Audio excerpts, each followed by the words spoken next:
Next question, identify the mismatch అన్నాడు. So identify the mismatch విషయానికి వస్తే ఇక్కడ చూడండి, 1 nanometre is equal to 10⁹ meters. Okay, right. 1 DNA helix length is equal to 34 nanometers. Okay. Next, distance between two successive base pairs is 0.34 nanometers. Correct. And the distance between the two polynucleotide strands 2 nanometers. Okay. So here, this second option is a mismatch ga manaku kanipistundi. కాబట్టి ఇక్కడ 26 is the mismatch question answer. Now coming to that, ఇది ముఖ్యంగా చాలా ముఖ్యమైనటువంటి అంశం. ఇది assertion UAA, UAG, UGA are called nonsense codons. ఇవి నాన్ సెన్సే కాకుండా ఇంకో పేరుతో కూడా పిలవచ్చు, స్టాప్ కోడాన్స్.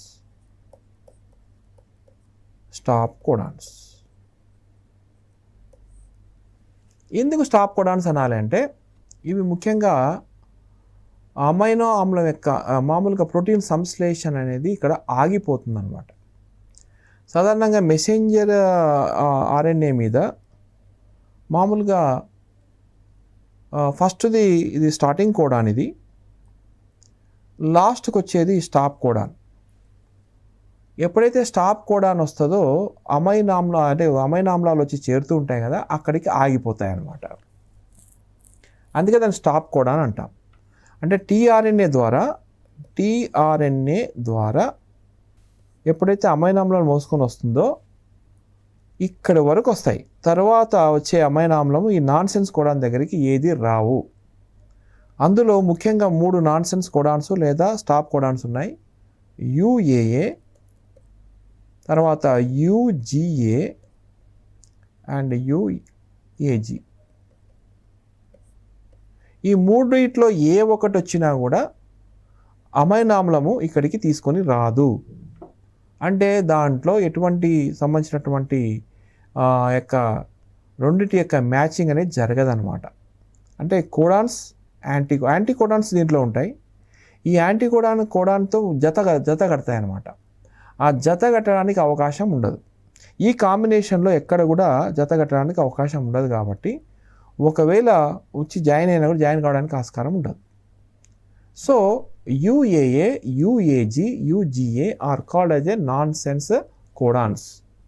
ఓకే, ఏంటి రీజన్ ఏంటి?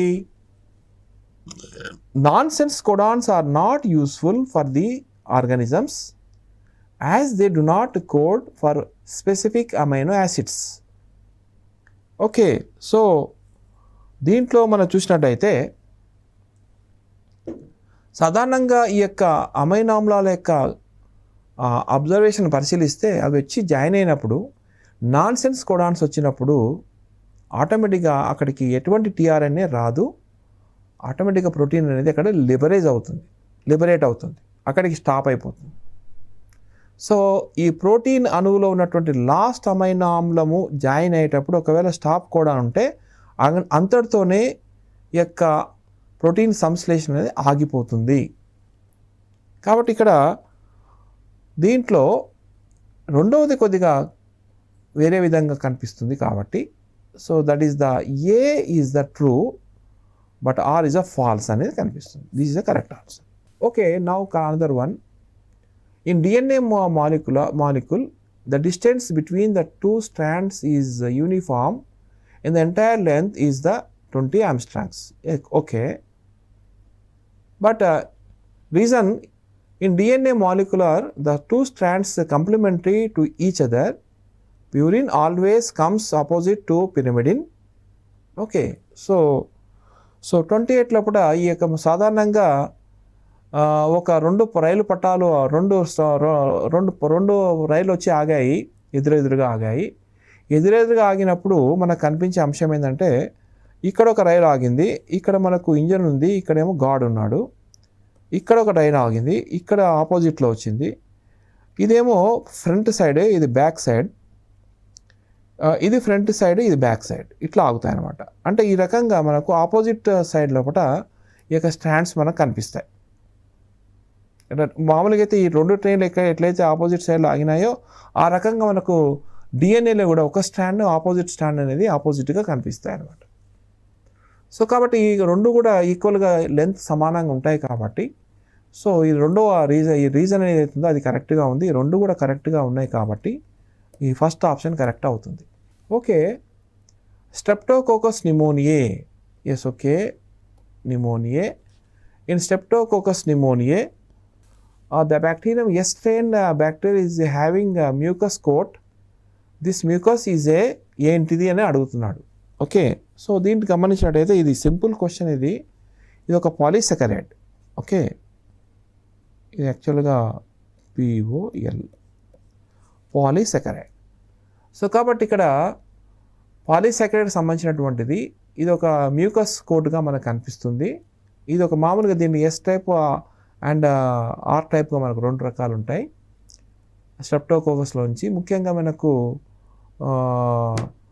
ట్రాన్స్ఫర్మేషన్ అనేటువంటి అంశం ఏదైతే ఉందో అది ఏ విధంగా మారుతుంది, ఆ కణం ఏ కణం ఇంకో కణంగా ఎట్లా మారుతుంది అని చెప్పడానికి కొరకు ఈ ఎగ్జాంపుల్ గ్రిఫిత్ ఫినామినా అంటారు కదా, ఆ గ్రిఫిత్ ఫినామినాలో వచ్చేటటువంటి అంశం ఇది. Okay, right answer. Now coming to that types of bonds that can be observed in the double standard helical structure of DNA. ఇది చాలాసార్లు అడిగాడు, మీరు జాగ్రత్తగా పరిశీలిస్తే N glycosidic bond only and N glycosidic bond and phosphodiester bonds only, phosphodiester bonds and hydrogen bonds. And next last విషయానికి వస్తే N glycosidic bonds phosphodiester bonds. యాక్చువల్గా తప్పించాడు, ఫాస్ఫోడైఎస్టర్. ఓకే, ఇదంతా కూడా తప్పండి. Diester bonds and hydrogen bonds.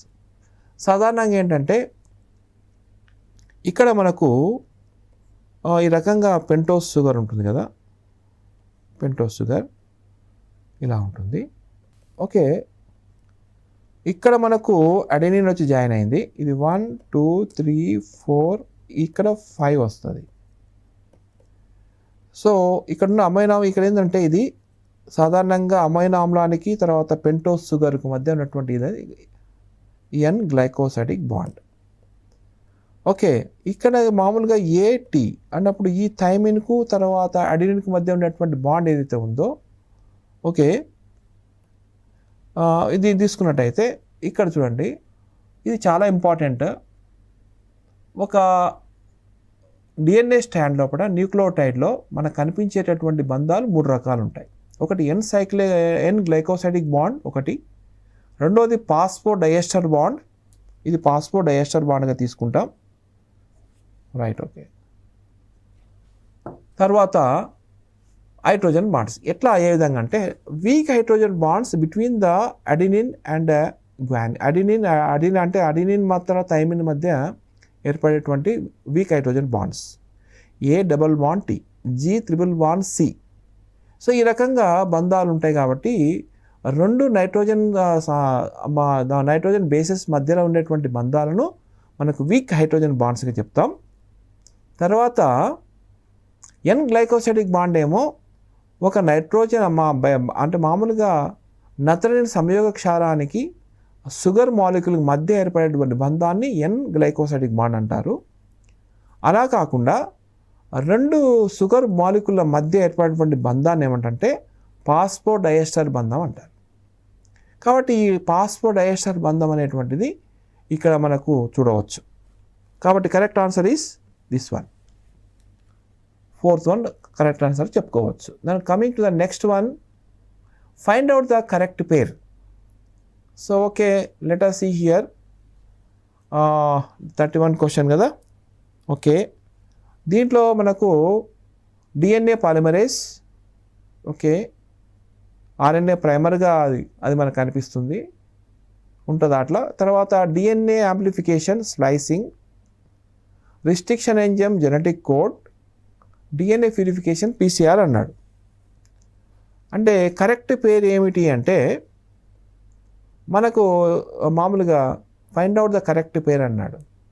DNA polymerase అనే enzyme మనకి ఏం చేస్తుంది, పాలిమరైజేషన్ జరగడం వల్ల మనకు జరిగేటటువంటి అంశం ఏమిటంటే మామూలుగా డిఎన్ఏ నుంచి ఆర్ఎన్ఏ ఏర్పడుతుంది. ఆర్ఎన్ఏ నుంచి ఆర్ఎన్ఏ ఏర్పడితే అది ఆర్ఎన్ఏ పాలిమరేజ్ అంట. డిఎన్ఏ అప్లికేషన్ లోపల స్ప్లైసింగ్ అనేటువంటిది అది ఒక చిన్న భాగం మాత్రమే కాబట్టి అది దానికి సంబంధం లేదు.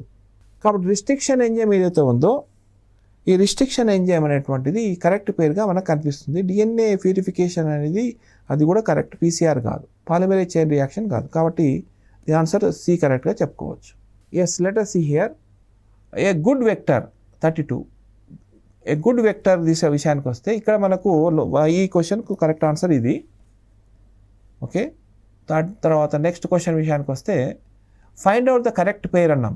Find out the correct pair అంటే ఇక్కడ మనకు దీంట్లో C is the correct answer అని చెప్పాను నేను. నెక్స్ట్ కమింగ్ టు 32 వస్తే a good vector must have అన్నాం.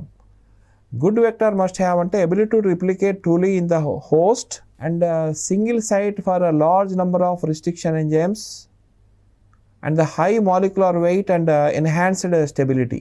రైట్, కమింగ్ టు దట్ దీంట్లో గమనించినట్టయితే 32 క్వశ్చన్ లోపల మనకు ఈ యొక్క సెకండ్ ఆప్షన్ తీసుకున్నట్టయితే చూడండి 1 and 2. So single sites for large number of restriction enzymes. మామూలుగా PBr 322 PBr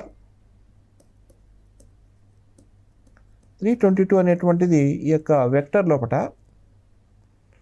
హోస్ట్ లోపల అది రిప్లికేట్ అవుతుంది. దీంట్లో మనం గమనించినట్టయితే ఇందులో చాలా రిస్ట్రిక్షన్ సైట్స్ కూడా ఉంటాయి, చాలా ఉంటాయి. ఇక్కడ టెట్రాసైక్లిన్ యాంపిసిలిన్ రెసిస్టెంట్ ఏరియా ఉంది. తర్వాత టెట్రాసైక్లిన్ TETR AMPR ఈ యొక్క 2 సైట్స్ కూడా ఉన్నాయి. దీంతోపాటు నంబర్ ఆఫ్ సైట్స్ కూడా కనిపిస్తాయి. కాబట్టి దీంట్లో ఈ యొక్క 2 అంశాలు అయితే ఉన్నాయి, ఈ 2 కూడా కరెక్ట్గా కనిపిస్తున్నాయి. A good vector must have ability to replicate truly in the host and the single site for large number of restriction enzymes. So కాబట్టి answer is second. Right, now coming to the ratio between the phosphodiester bonds and hydrogen bonds cleared by the restriction enzyme EcoRI in the palindrome sequence. Okay, GAA TTC. Okay, GAA TTC ఇది మామూలుగా ఈ కోలైలో మనకు ఉండేటువంటి ఈ యొక్క sequence ఇది. Okay, EcoRI అంటాం దీన్ని, EcoRI.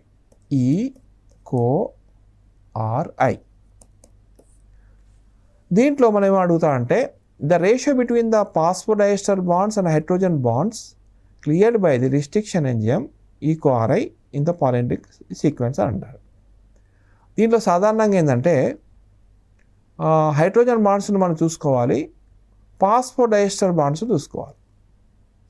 సో phosphodiester బాండ్ యొక్క సీక్వెన్స్ లోపల ఎన్ని వస్తాయి? ఇప్పుడు ఈ మామూలుగా గ్వానిన్కి అడినిన్కి మధ్య సాధారణంగా మనకు ఒక న్యూక్లియోటైడ్ కదా, ఈ న్యూక్లియోటైడ్ లోపల ఒక phosphodiester బాండ్ ఉంటుంది. 1 2 3 4 5, ఇక్కడ కూడా 5, 1 2 3 4 5. మామూలుగా phosphodiester అన్నాడు. ఎస్టర్ బాండ్స్ అంటే మళ్ళీ వేరే అవుతుంది, ఎందుకంటే ఇక్కడ ఒక ఎస్టర్ బాండ్ మిగులుతుంది, ఇక్కడ ఒక ఎస్టర్ బాండ్ మిగులుతుంది. కాబట్టి అలా కాకుండా phosphodiester బాండ్స్ అన్నప్పుడు ఇది యొక్క రేషియో తీసుకున్నట్టయితే ఇక్కడ 10 వస్తున్నాయి. ఇక్కడ మనకు వీక్ హైడ్రోజన్ బాండ్స్ తీసుకోవాలి. ఇక్కడ ఏంటంటే జీకు సికి మధ్య 3, తర్వాత ఏకు 2, ఇట్లా 2 తీసుకుంటాం, మళ్ళీ అక్కడ 3 వస్తాయి. దీని యొక్క రేషియో తీసుకున్నట్టయితే ఇక్కడ ఈ యొక్క రేషియో వస్తుంది. ఇది మనకు కరెక్ట్ ఆన్సర్. నెక్స్ట్ ఇక్కడ చూడండి, the match the following list 1 list 2. Agarose ఇది ఆర్, ఇది అగరోస్, ఇథీనియం బ్రోమైడ్, ఇథనాల్, కైటినేజ్, ఇది హెచ్, ఇది కైటినేజ్. సో ఇవన్నీ కూడా ఒక రకమైన రసాయనిక పదార్థాలు. వీటిని ఎక్కడ ఉపయోగిస్తారో దీంట్లో చూడాలి. Fungi, algae, visualisation of DNA, sieving of DNA, precipitation of RNA. Okay, so let us see here. So దీంట్లో మనము ఈ యొక్క దీన్ని మనం తీసుకొని చూడండి, కరెక్ట్గా అనిపిస్తుంది. అగరోస్, ఓకే, ఏ. ఈ అగరోస్ అనేది ఆల్గి నుంచి మనం తీసుకుంటాం, ఇది ఒక సంబంధించింది. తర్వాత డిఎన్ఏ కనబడడానికి కొరకు ఇథీలియం బ్రోమైడ్ ఉపయోగిస్తాం, కాబట్టి ఇది 3. తర్వాత ఇంకోటి చూడండి, డిఎన్ఏ ప్రిసిపిటేషన్ చేసుకోవడం కొరకు ఇథనాల్ ఉపయోగిస్తాం.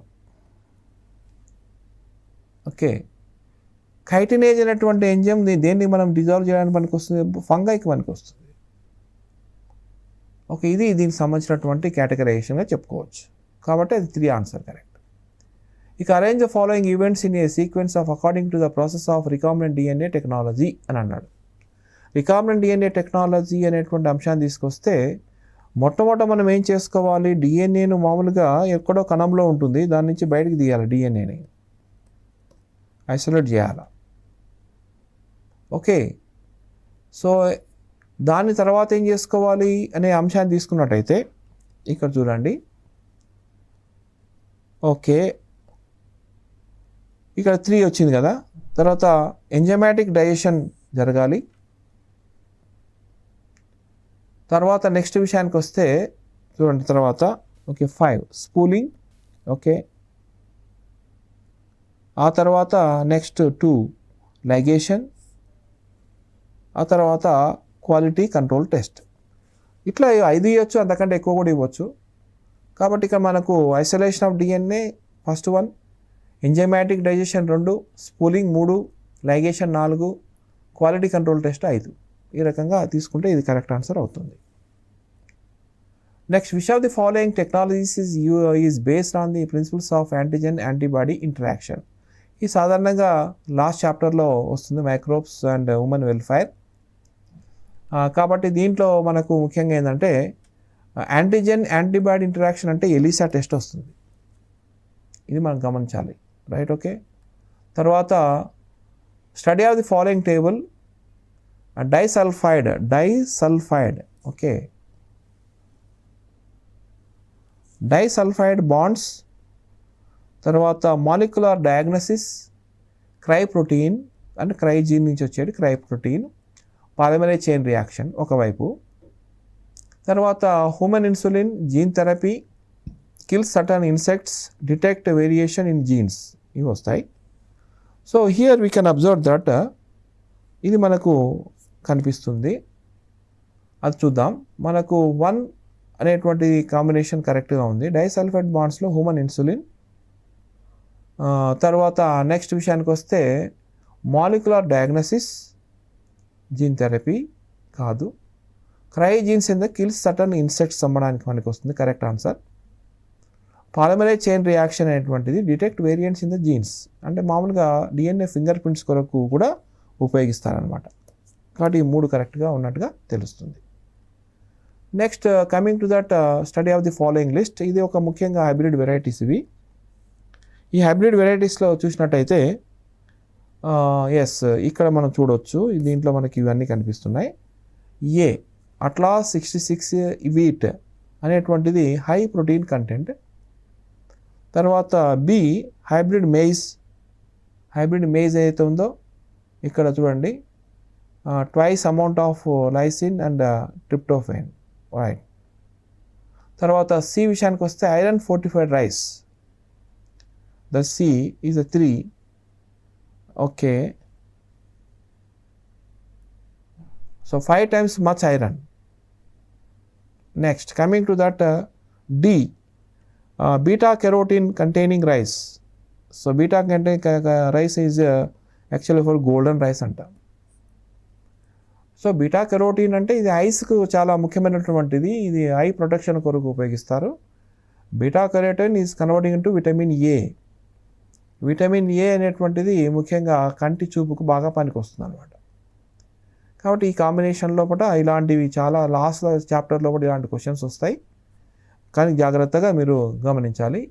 ఈ యొక్క క్వశ్చన్ కూడా very very important question in the examination. ఏదో ఒకటి ఇందులో చాలా రకాల హైబ్రిడ్స్ ఉన్నాయి, ఒక్కొక్క దానికి ఒక్కొక్క టేబుల్ ఉంది, ఆ టేబుల్ ప్రాక్టీస్ చేస్తే 1 question is compulsory in the examination.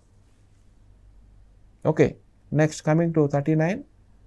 ఇది కూడా అలాంటిదే, సేమ్. ఇది చాలా చాలా ఇంపార్టెంట్. ఇది చాలా ఎగ్జామినేషన్ లోపల మనం చూడవచ్చు. ఇది వెరీ వెరీ ఇంపార్టెంట్. ఇది ఈ దాన్ని మనం అనాలిసిస్ చేస్తే మీకు ఈజీగా చాలా విషయాలు బయటపడతాయి. చూడండి, ఆస్పెర్జిల్లస్ నైగర్. ఓకే, ఇక్కడ చూడండి, దీంట్లో మనకు ఈ యొక్క ఆప్షన్ తీసుకుంటే మీకు తెలిసిపోతుంది. Okay, aspergillus niger. Okay, A4 అంటాం, సిట్రిక్ యాసిడ్ సంబంధించింది ఇది. Okay, citric acid. మామూలుగా లైపేజ్ అంటే మనకు ఆయిల్ స్ట్రెయిన్స్ తీసేయడానికి ఉపయోగిస్తాం. ఎందుకంటే లైపేజ్ యాక్ట్స్ ఆన్ ఫ్యాట్స్ కాబట్టి మనం బట్టలకు అంటుకున్నటువంటి ఆయిలీ మరకలు ఏవైతున్నాయో ఆ మరకలు తొలగించడానికి కొరకు ల్యాండ్రీ లోపల వాళ్ళు డ్రై క్లీన్ చేసేటప్పుడు ఆయిల్ మరకలు ఉన్నట్టయితే లైపేజ్ని ఉపయోగించి తొలగిస్తారనమాట. కాబట్టి ఇది మనం చూడవచ్చు. ఇథనాల్ కాదమ్మా, ఇది this one, not this one. Okay, తర్వాత నెక్స్ట్ విషయానికి వస్తే మూడవది తీసుకుందాం. సో C1 అన్నాం. ఇక్కడ మామూలుగా స్టెప్టోకైనేజ్ చూడండి. స్టెప్టోకైనేజ్ అనేటువంటిది చాలా ఇంపార్టెంట్. ఇది ముఖ్యంగా హార్ట్ అటాక్స్ జరిగినప్పుడు, హార్ట్ అటాక్ జరగడానికి కారణం ఏంటంటే రక్తనాళాల లోపల ఏర్పడినటువంటి కొన్ని ఆటంకాలు, అక్కడక్కడ రక్తం గడ్డగట్టుకోవడం వల్ల ప్రసరణ ఆగిపోతుంది అనమాట. ఆగిపోకుండా ఉండాలంటే వాటిని తొలగించాలి. వాటిని తొలగించాలంటే వాటిని పగలగొట్టాలి.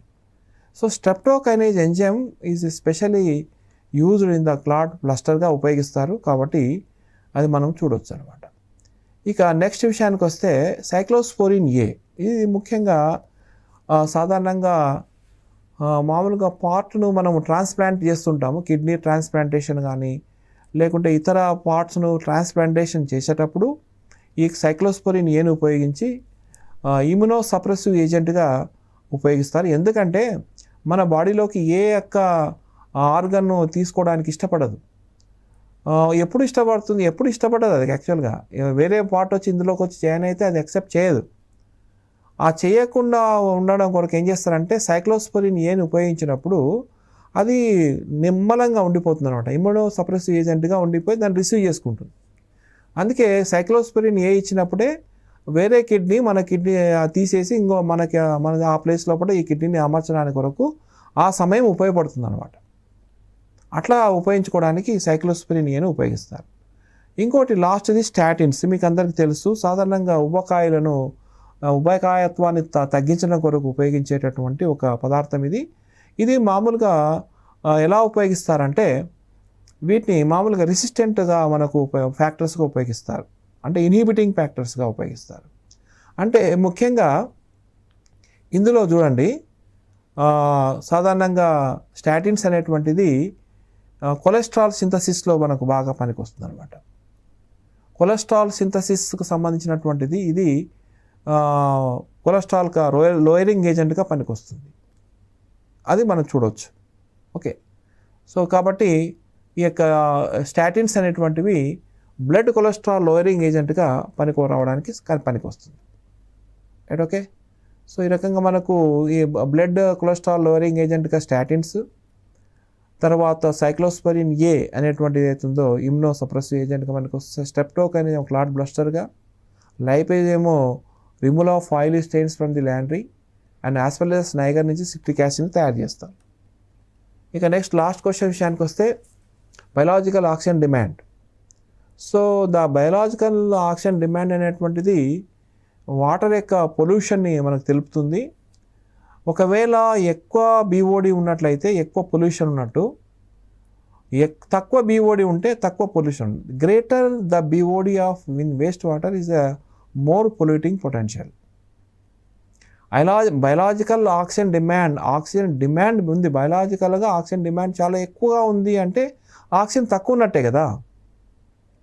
కాబట్టి ఆక్సిజన్ తక్కువ ఉంటుందంటే పొల్యూషన్ ఎక్కువ ఉందని అర్థం. ఆ రకంగా మనకు greater the biological oxygen demand of waste water express the more it is polluting potential అని చెప్పవచ్చు. This correct answer is the 4th అని చెప్పవచ్చు అనమాట. సో ఈ రకంగా మనం కొన్ని క్వశ్చన్స్ను డిస్కస్ చేయడం జరిగింది. ఇక నెక్స్ట్ సెషన్ లోపల ఇప్పుడు ముఖ్యంగా ఈ సెకండ్ ఇయర్ క్వశ్చన్స్ మనం డిస్కస్ చేశాము. ఈసారి ఏంటంటే ఫస్ట్ ఇయర్ క్వశ్చన్స్ని మనం డిస్కస్ చేద్దాం. అందులో ముఖ్యంగా ఎలాంటి క్వశ్చన్స్ అడుగుతాడు, ఎలా అడుగుతాడో చూద్దాం అనమాట. So let us discuss in the next class we can discuss another questions in the first year questions. ఇవన్నీ కూడా సెకండ్ ఇయర్ క్వశ్చన్స్. ఇవి సెకండ్ ఇయర్ క్వశ్చన్స్ తర్వాత నెక్స్ట్ ఫస్ట్ ఇయర్ క్వశ్చన్స్ మనం ఒక 40 తీసుకొని వాటిని కూడా అనాలిసిస్ చేద్దాం. ఏ రకంగా ఎట్లా అడుగుతాడు, ఎట్లా మనం అనాలిసిస్ చేయాలి, ఎట్లా ఆన్సర్ ఇవ్వాలో మనం తెలుసుకుందాం.